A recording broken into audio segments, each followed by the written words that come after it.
Hi, everybody. Welcome to Remove Logic Radio Show. This is Karen. I am your host, Karen Ray Lacey. Remove Logic Radio Show. We're here every Thursday night at 7 p.m. and we stream from Fishbowl Radio Network. And why Remove Logic? Because I believe that God is not bound by logic or logistics, and logic itself is a framework that we use for understanding, and sometimes God will move beyond that framework, and sometimes it's logic that kind of binds us from moving in ways that God really wants us to move. So I just want to say to you, welcome to Remove Logic Radio Show. So glad that you decided to join me again this Thursday night to the Remove Logic community. I hope that you have had a wonderful week, and I look forward to spending time with you tonight. Again, I'm your host, Karen Ray Lacey, and for those of you who may have be joining us for the first time, Remove Logic is a place or a space for individuals who are stuck, that we're here to help you get unstuck. And how do we do that? By inspiring stories, just life skill advice, and biblical application, just things that you can use just to apply to your day-to-day life. You might be in a place where, in a place of transition. You might be in a place where, you've been sitting too long, and it's time to move. And so hopefully, here you'll find, something said, that helps you not just move across the floor, but to get out of the door. And so thank you again for joining us tonight on Remove Logic Radio Show.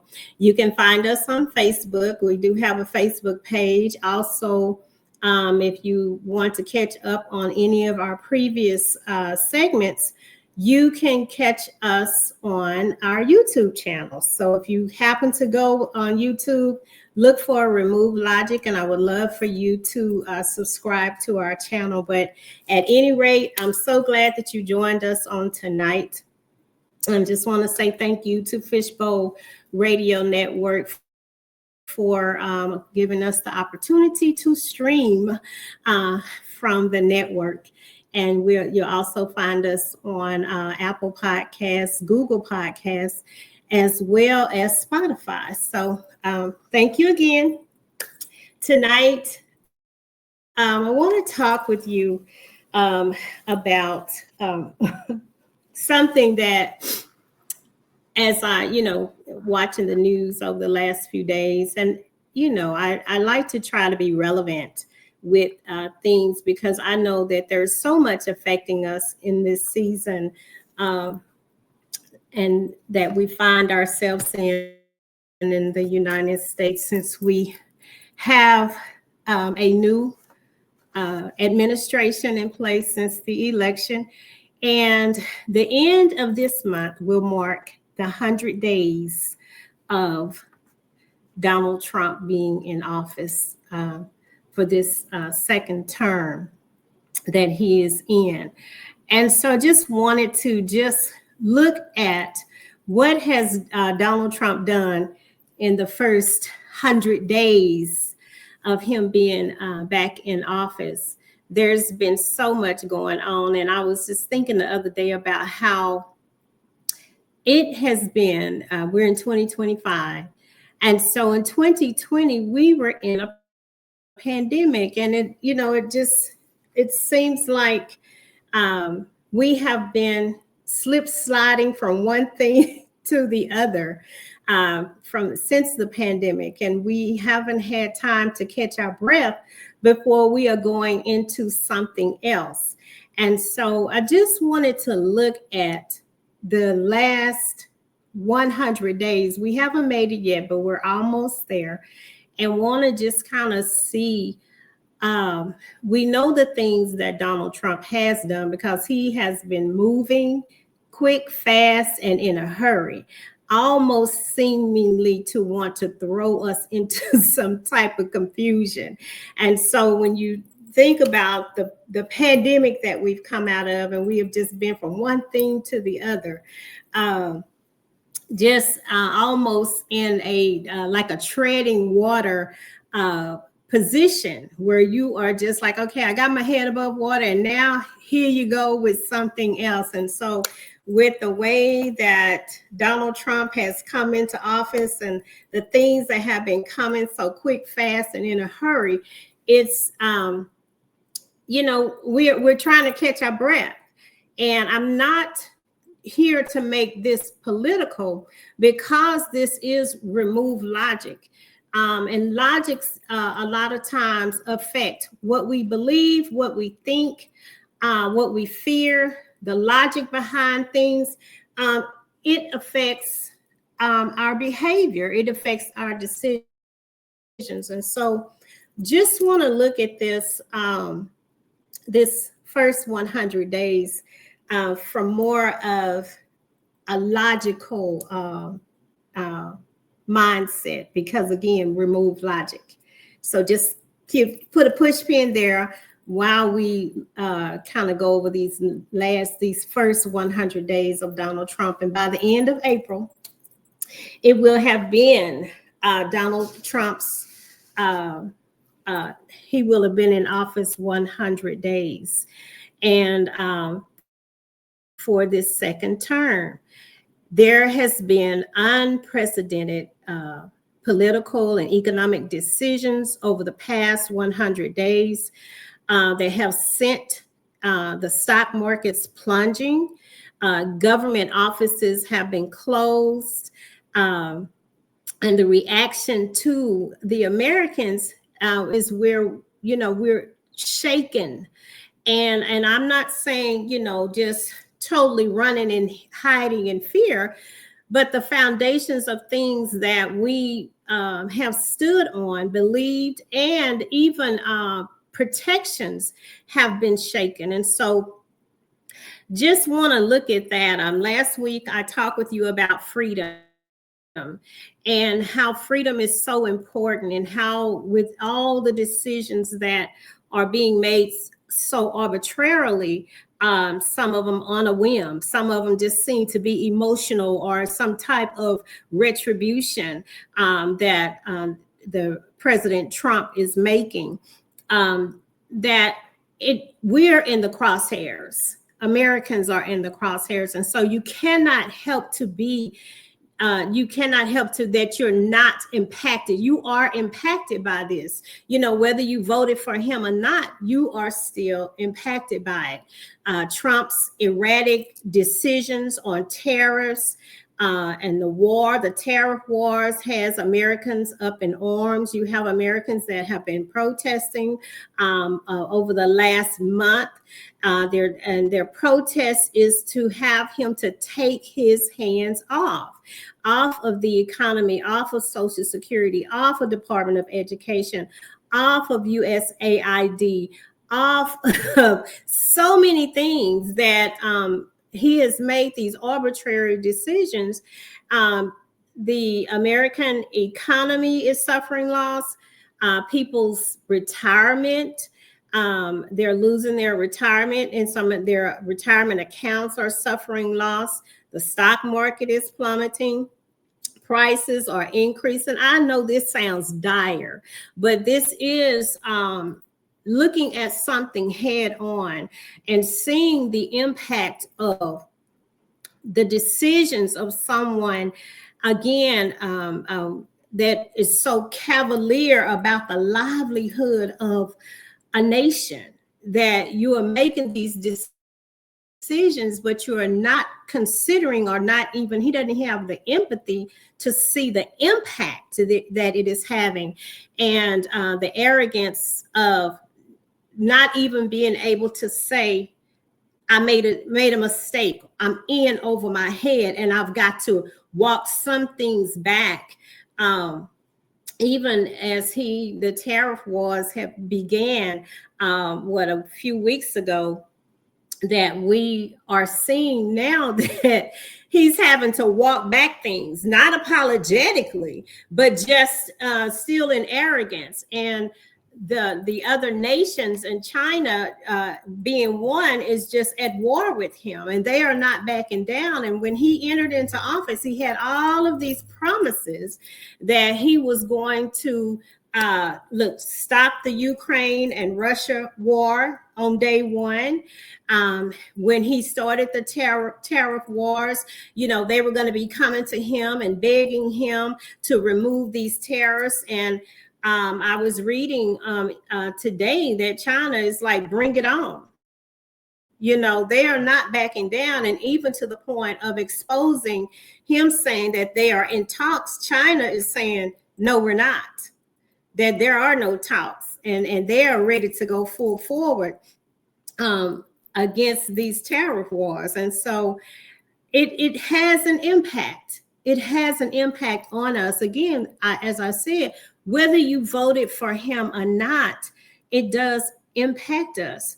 In the first 100 days of his second term, President Donald Trump enacted a series of significant and controversial policies that have reshaped various aspects of the federal government and our lives. Immigration, environmental regulations, and foreign relationships. The administration has focused on slashing federal spending and removing regulations to stimulate economic growth. But we have seen an economic decline. This includes the establishment of, his government efficiency agency led by Elon Musk, aimed at reducing the size of the federal government by targeting long-established departments and programs. As I said a few weeks ago, I too was a government employee. And I really liked my position. I enjoyed working for the government, and was working from home. But with the requirement of this administration that I needed to return to the office, and my office was 300 miles away. And so I had to make a decision. Yes, I'm going to follow through with what is required of me as a federal employee, and prepared to make my way to go into the office on a daily basis. And that was a big shift and change in my life. And it also was going to affect the quality of my life, because I was going to be going into the city, staying a week, and then driving back home. And to do that every week, it was just going to diminish my quality of life. And there was an offer of a deferred resignation. And, I dove deep into it to try to decide, is this going to work for me? And I ended up taking the deferred resignation. And I truly believe that it was the best decision that I could have made for myself. Now, I wanted to work for the government on up through my actual retirement date. And that would have been in the next few years. But I just believe that this was a good opportunity for me. But it threw me into a pivot. His being back in office impacted me as well. And I had to make some decisions. And so when I began to look at these 100 days, the first 100 days of Donald Trump and what he has done and how it has impacted people on so many levels, in so many ways. And I'm just one of the persons that, I ended up having to take a deferred resignation. Thank God that it was offered. It wasn't what I wanted to do, but it had to be what was best for me. And so such an arbitrary decision for so many people across the nation that probably were working far from their office, but to be told within a month that you've got to return to the office, and the upheaval that that causes in your life. You know, you now have the impact and the expense of gas. And for me, you know, it was hotels, gas, and all of that. But the decision I needed to make, I call an executive decision. Every now and then, you got to make an executive decision. What is best for you, regardless of and in spite of, again, remove logic, because my logic was I'm going to work on this job until my retirement. But what do you do when God's answer is outside of the framework of logic? Because again, my logic was I am going to work the next 2 years until my retirement and I'm good.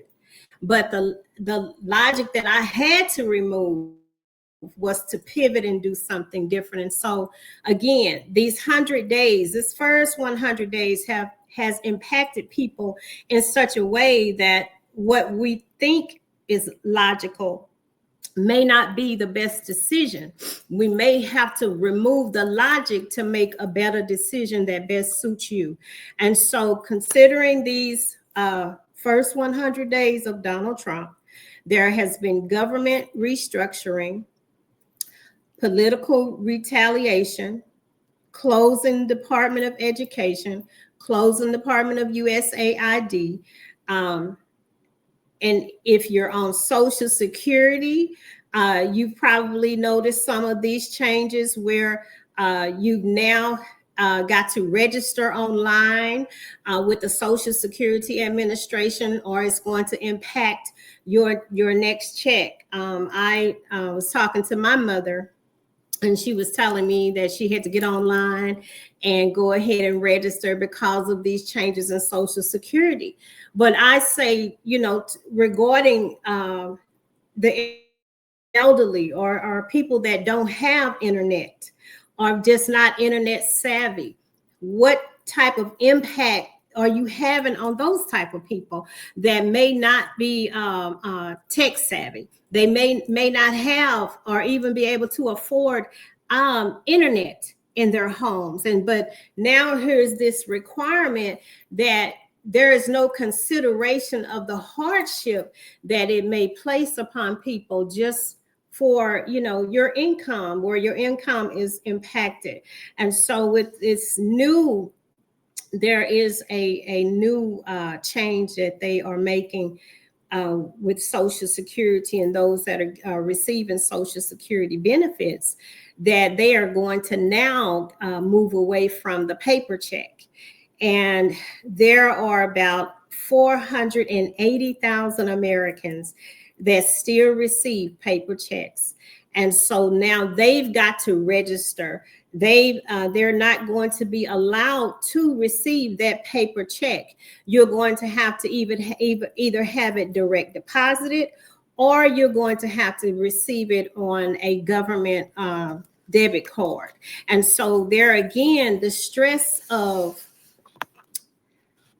someone that is elderly and you're receiving Social Security, and then now here are these new rules and regulations regarding how you receive your Social Security check. And there are so many people that rely on that check that they may not trust banks. You know, they just want to have that check and be able to go and cash it themselves. But if they don't have access to banks and don't trust bank services or electronic payment systems, it's not clear that you considered everything before you arbitrarily make a decision.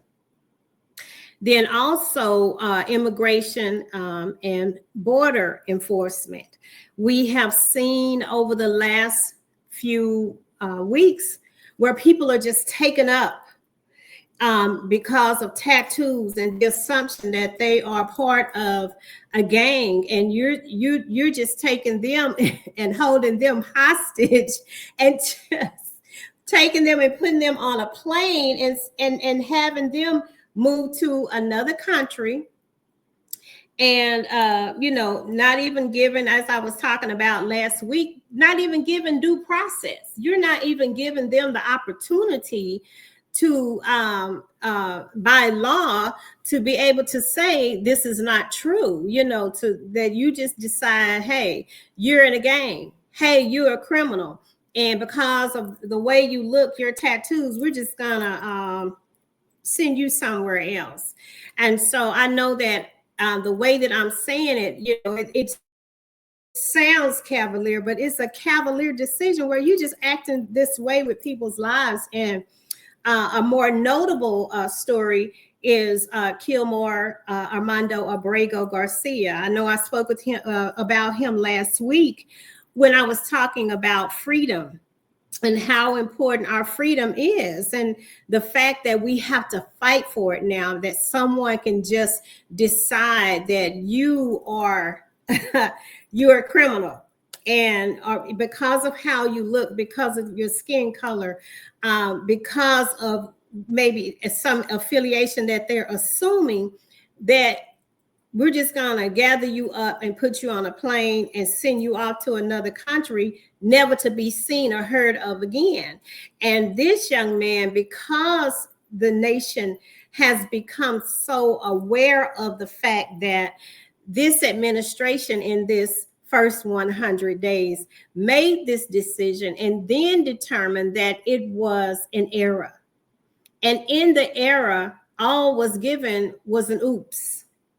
And now there is a fight to have this young man brought back to the United States and given due process. And even in the fact that to be given due process, a judge has ruled that he needs to be returned. And the lawlessness of this current administration, that they just feel that they're above the law, that his decision is the ultimate decision and the final decision, and that he's just going to skirt the law and just totally disregard the judge's rules. So again, what has Donald Trump done in his first 100 days?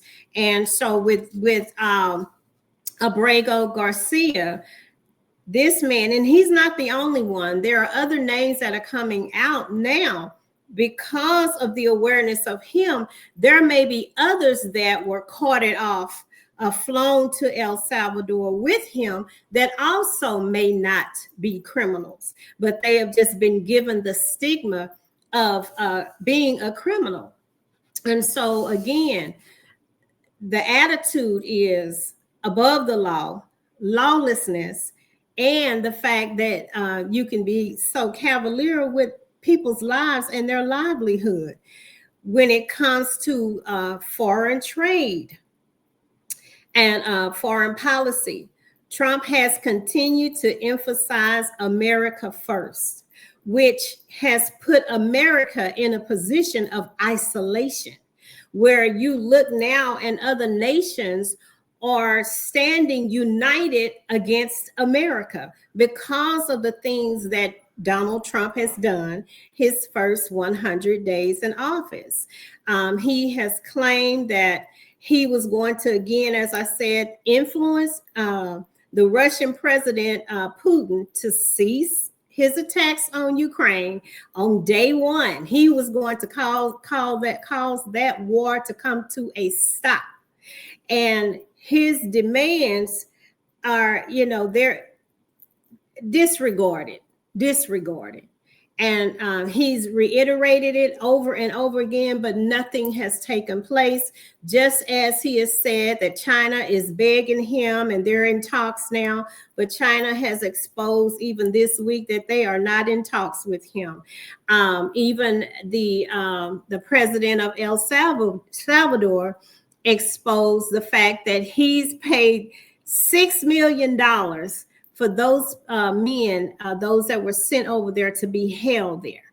And so it's an interesting thing how corruption in the government and in the White House, and how it's looked at and overlooked. And but it's corruption.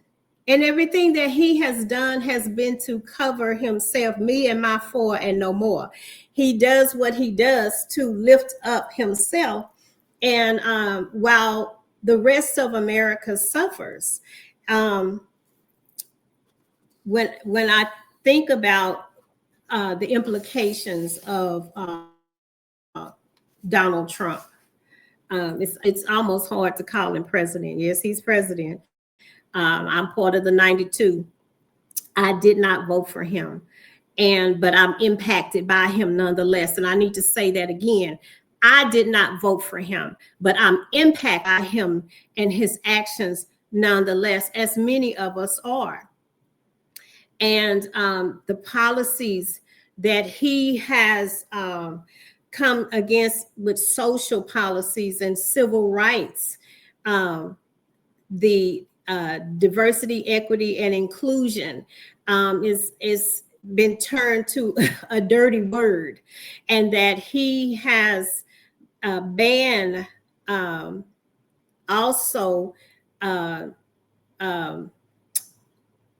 diversity, equity, and inclusion. He is threatened to withhold funding for education and universities. He's withholding federal funds if they do not implement changes to DEI in either their curriculum, hiring.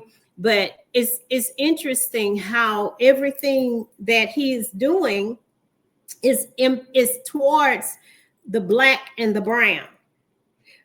Now the white population is impacted, but the actions are against the Black and the brown communities.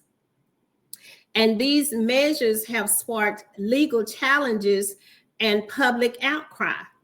And so again, looking at what has Donald Trump done in his first 100 days, it is a disaster, a total disaster.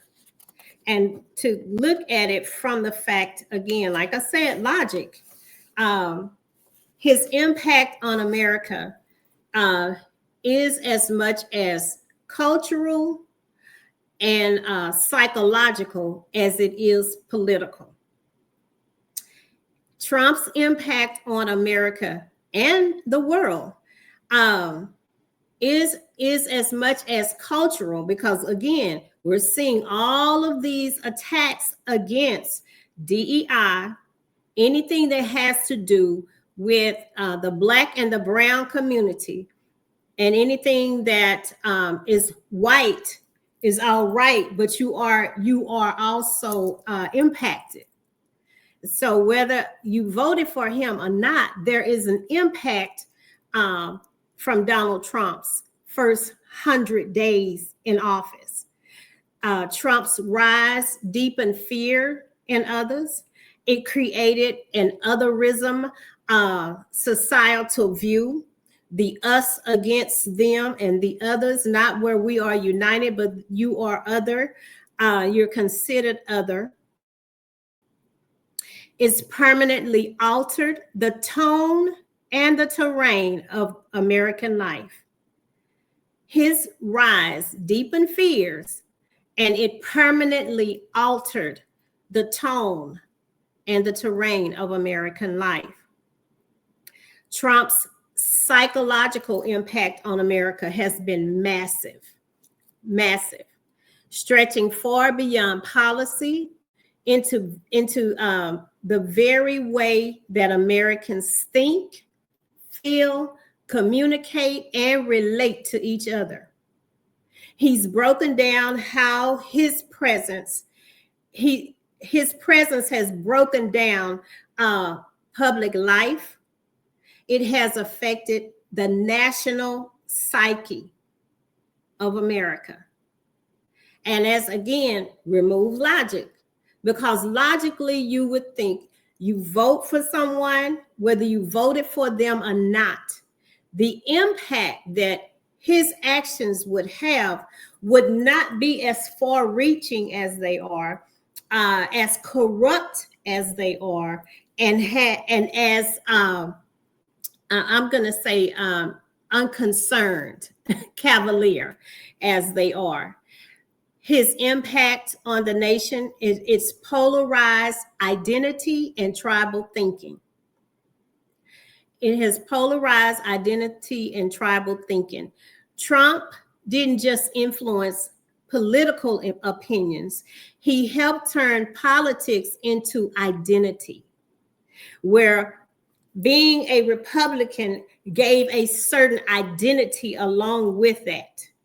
Many Americans see political allegiances as a part of their core identity, where it was before you vote this way, but you might lean one way and lean another way, but voting either consciously, financially, however you were led to vote. But now who you vote for gives an identity. It gives you an allegiance to a part of the culture.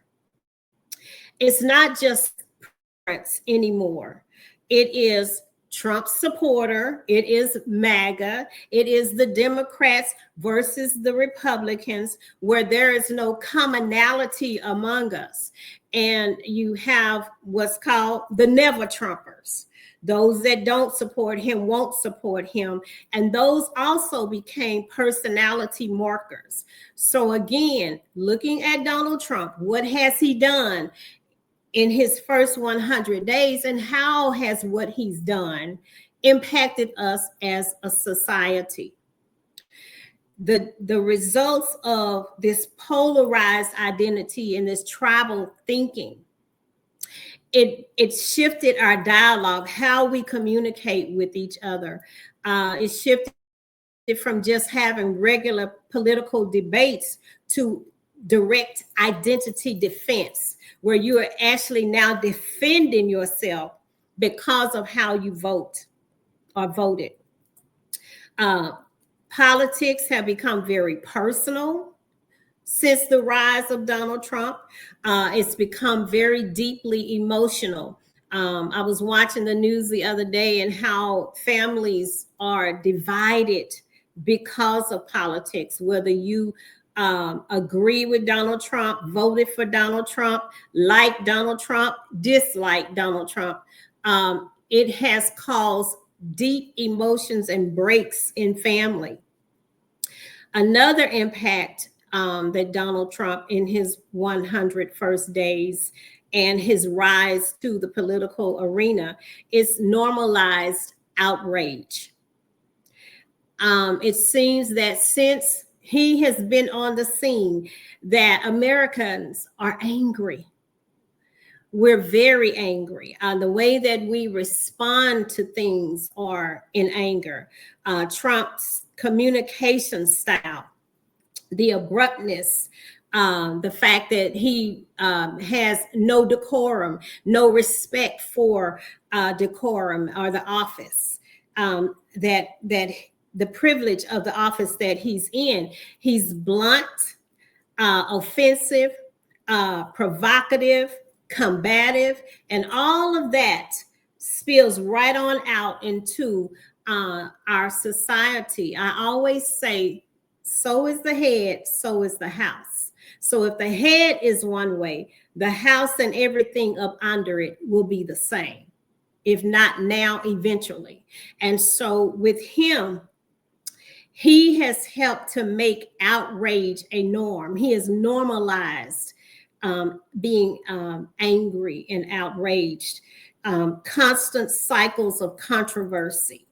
We have been in a protesting state of mind since George Floyd and the Black Lives Matter movement.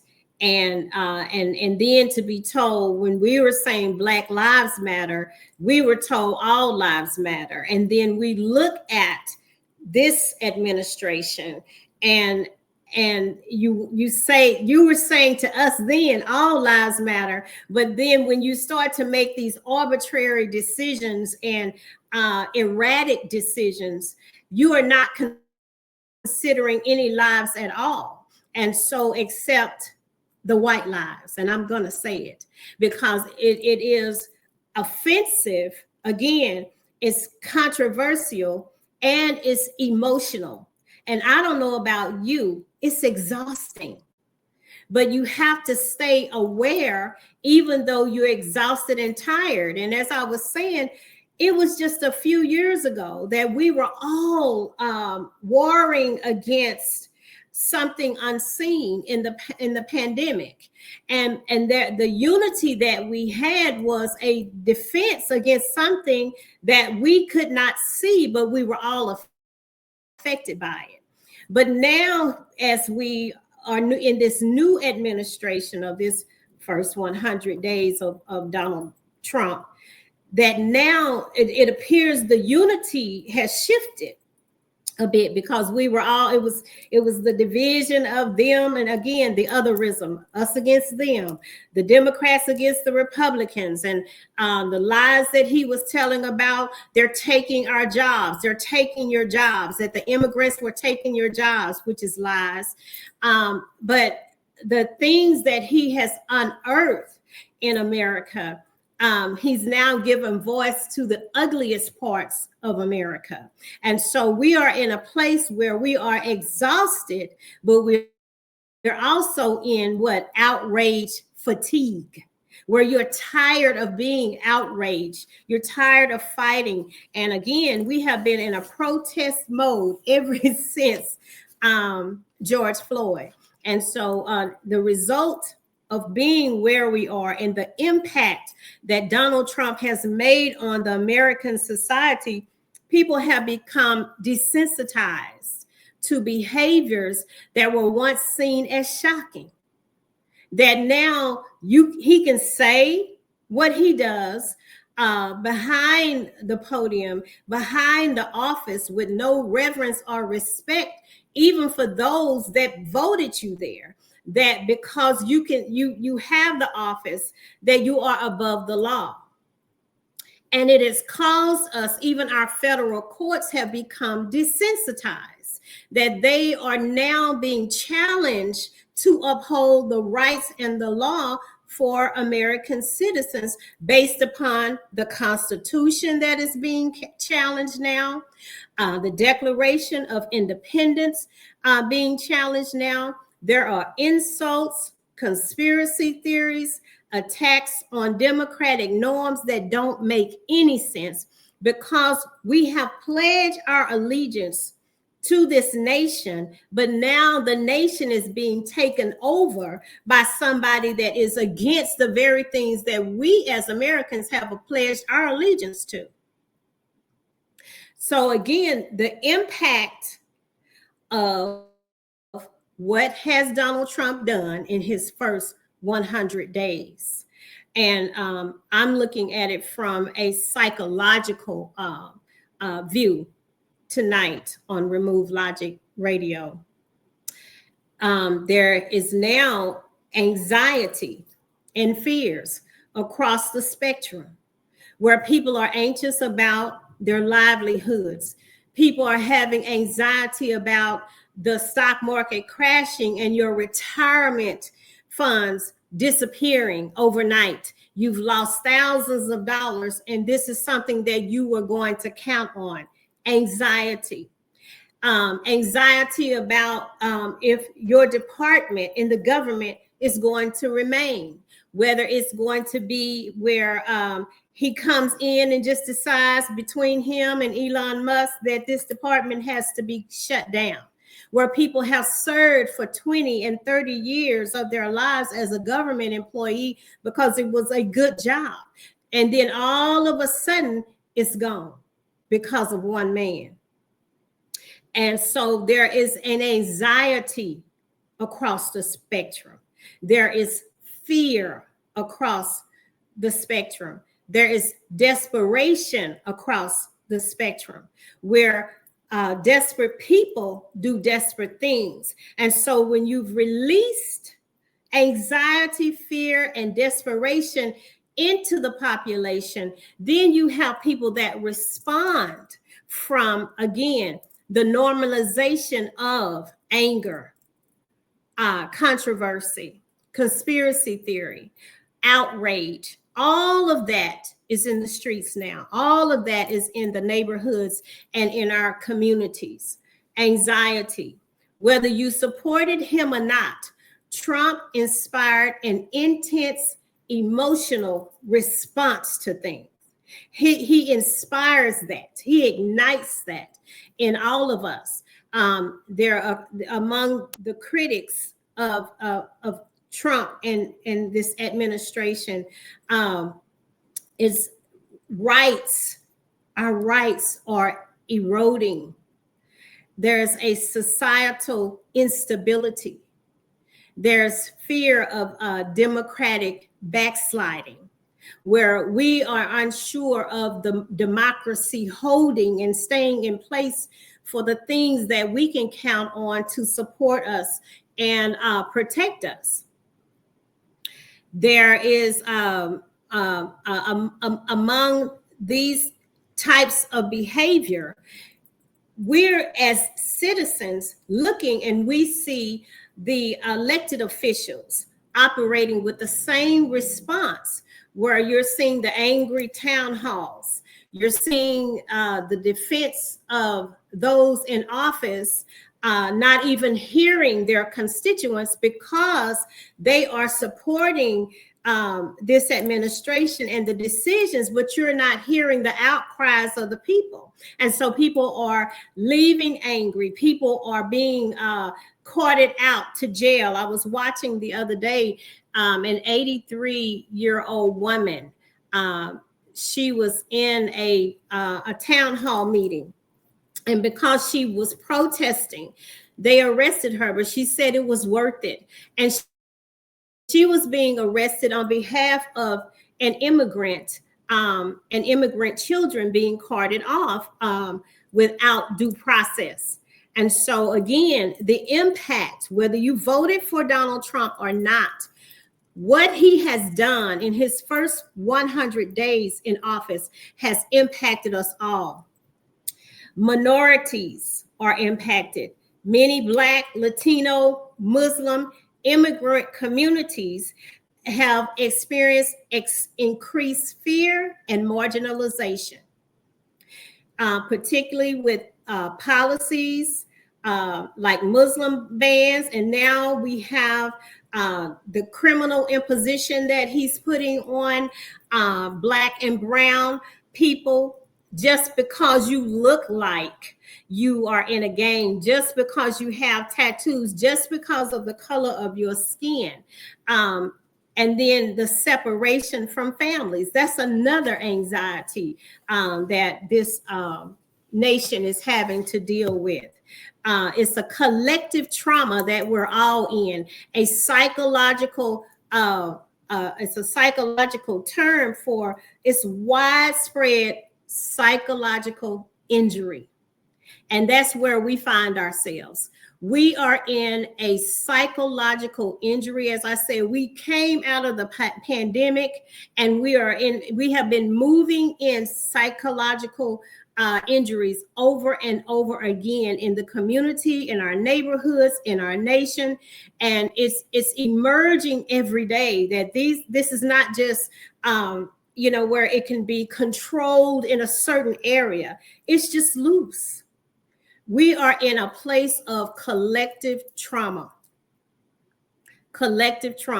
where we're all traumatized by what Trump has done in his first 100 days in office. It's broken down communication. We saw alternative truths, another word for lies. We saw terminologies being invented into our societal norm. Fake news, woke was turned against minorities for saying we're woke. And so then you begin to use that against us as a negative for being woke. And then it's the communication again has broken down to the fact that we are divided, not just by politics, we're divided by others. We're divided by gender and transgender. We are divided by color. We're divided by class. We are so divided, and the communication is so broken in this nation, and it all sits at the feet of Trump and those that uphold the corruption and the total disrespect and the violation of laws, the breaking the rule of law, the normalization of extreme rhetoric, where controversies, combative, direct, extreme behavior, mirroring his style of communication, where he stands over the podium and says things that are so beneath the office of the president and the respect for the office. And so his style of communication has become the style of communication across the nation. Hate crimes have spiked during his first campaign and worsened in his first term in office. And then now there is a even greater return of hate in him in his second term. Online groups, ideologies, it's so many different things and layers to his presence in this nation. The erosion of trust, where he is risen in a way of distrust with media, distrust with the mainstream sources of information. Conspiracy thinking became more mainstream. Faith in systems has shaken on both sides, where you cannot trust, don't trust the news. Certain news feeds feed into one thought or idea, where another one will feed into another thought of idea. And so even now, as we see the challenges with him withholding funds from Harvard and other universities and institutions, he's also causing a distrust in those institutions. And then the distrust of the government. And so you want to lead the government, but you have brought about such a distrust in the government as well. And that was to the benefit of implementing some of the policies that he has implemented in this first 100 days, where the media is no longer trusted. The FBI is not trusted. Elections are not trusted, since he lost the election and caused the big lie that it was stolen from him. And so now we are sitting where we don't trust anything, because the question has been raised in distrust. So there's so many psychological things that have impacted us since Donald Trump has been in office. And this first 100 days, what has he done? So my final take on this is Trump's psychological impact is less about him and more about us.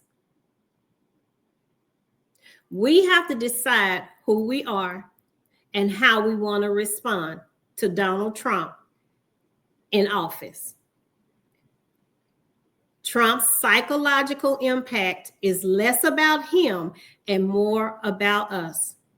He has acted as a kind of mirror, exposing the fears and the values, the biases and the passions that were already simmering in America. Whether he fractured the psyche or merely revealed the cracks and broke them wide open depends on how you interpret this moment. I'm reminded of a scripture in, let's see, 1 Samuel 8 and 1 Samuel 9, when God did not want to give Israel the king that they wanted. And he was so displeased with the desire where they were saying, give us a king to lead us. And then here we sit with this man. America reminds me of the Israelites, where they wanted this king. God did not want to give them this king. But We are sitting in the same place, and I say, you get what you get what you get. Don't throw a fit. You asked for it, you got it.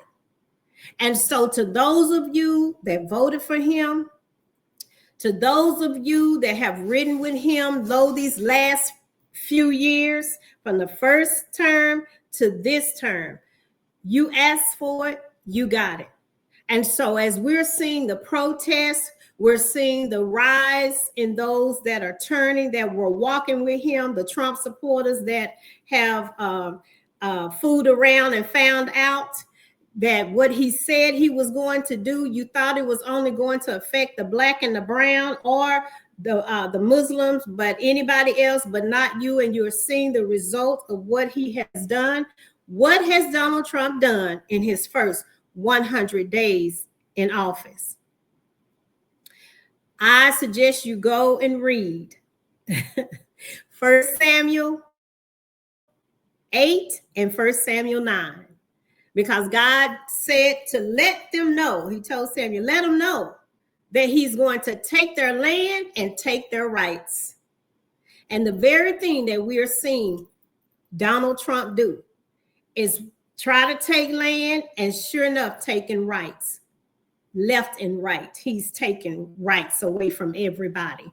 And we're all being impacted by it. And so looking at, again, the psychological impact of Donald Trump in office is less about him, but more about us. We've got to see, remove logic, and look at ourselves and determine, what do we want to be? Because we have a whole, 4 years of this. We're just making 100 days by the end of April, the first 100 days. And my prayer, my desire, and as I ask God, because my heart hurts for the things that I see are going on in this nation, that I ask God to do something and do it quick. I'm going to leave you with the Declaration of Independence. We hold these truths to be self-evident, that all men are created equal, that they are endowed by their Creator with certain unalienable rights, that among these are life, liberty, and the pursuit of happiness. That's the Declaration of Independence. You have some unalienable rights, that you have the right to life, you have the right to liberty, and you have the right to pursue the pursuit of happiness.